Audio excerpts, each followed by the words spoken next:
কে নিয়েছে? ওইটা আমি নিছি।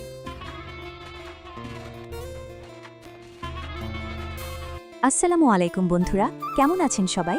আজকের ভিডিওতে আমরা কথা বলবো গরিব ঘরে রাজপুত্র নাটকের ১৬ নম্বর পর্বে আমার প্রেডিকশন অনুযায়ী কি ঘটতে পারে এবং আগামী পর্বটি কবে রিলিজ হবে এটাও বলে দেব, তাই ভিডিওটা শেষ পর্যন্ত দেখবেন।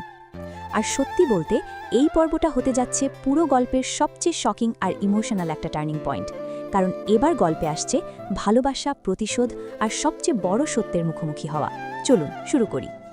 প্রথমেই সবচেয়ে বড় ধামাকা, ডিভোর্স নিয়ে চূড়ান্ত সিদ্ধান্ত। ১৬ নম্বর পর্বে আমরা দেখতে পারি অনেক সত্যিই মেঘলাকে ডিভোর্স দেওয়ার জন্য সব প্রস্তুতি নিয়ে ফেলবে, কিন্তু এখানে একটা বড় প্রশ্ন, এই ডিভোর্স কি এত সহজে হয়ে যাবে? কারণ পরিস্থিতি এখন পুরোপুরি বদলে যেতে যাচ্ছে। দ্বিতীয় বড় টুইস্ট, মেঘলার প্রেগন্যান্সির সত্য সামনে আসবে। এই পর্বের সবচেয়ে বড় শকিং মুহূর্ত হতে পারে যখন সবাই জানতে পারবে মেঘলা মা হতে চলেছে। এই একটা সত্য পুরো গল্পটাই ঘুরিয়ে দিতে পারে। অনেক তখন কি করবে? সে কি নিজের সন্তানের দায়িত্ব নেবে, নাকি তার অহংকার তাকে আরও দূরে নিয়ে যাবে? এই দ্বন্দ্বটাই হবে পুরো এপিসোডের মূল আকর্ষণ। তৃতীয় বড় ধাক্কা, অনেকের রাগ আর প্রতিশোধ। অনেক ইতিমধ্যে বুঝে গেছে তার বিরুদ্ধে অনেক কিছু হচ্ছে।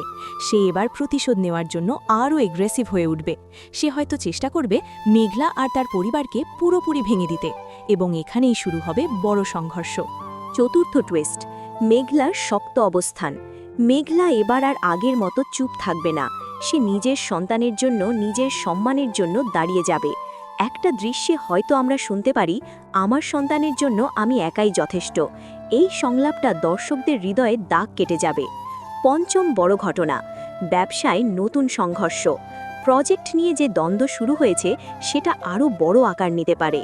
অনেক চেষ্টা করবে আবার সবকিছু নিজের নিয়ন্ত্রণে নিতে, কিন্তু মেঘলা এবার তাকে সহজে সুযোগ দেবে না। এখানেও দেখা যাবে পাওয়ার ভার্সেস রেসপেক্টের লড়াই। আরেকটা বড় ঘটনা হতে পারে, অফিসে মেঘলার পাওয়ার আরও বাড়বে। যারা আগে তাকে অপমান করেছিল তারা এখন একে একে সমস্যায় পড়তে পারে। বিশেষ করে আলতাফ চৌধুরীর মতো লোকেরা সহজে ছাড়বে না। সে প্রতিশোধ নেওয়ার জন্য নতুন প্ল্যান করতে পারে। এছাড়াও আমরা দেখতে পারি অনেক এবার সরাসরি মেঘলার জীবনে হস্তক্ষেপ করার চেষ্টা করবে। তুমি কি আমার সাথে প্রতিশোধ নিচ্ছ? আসলে কি জানো, অকৃতজ্ঞরা কখনো উপকার স্বীকার করে না।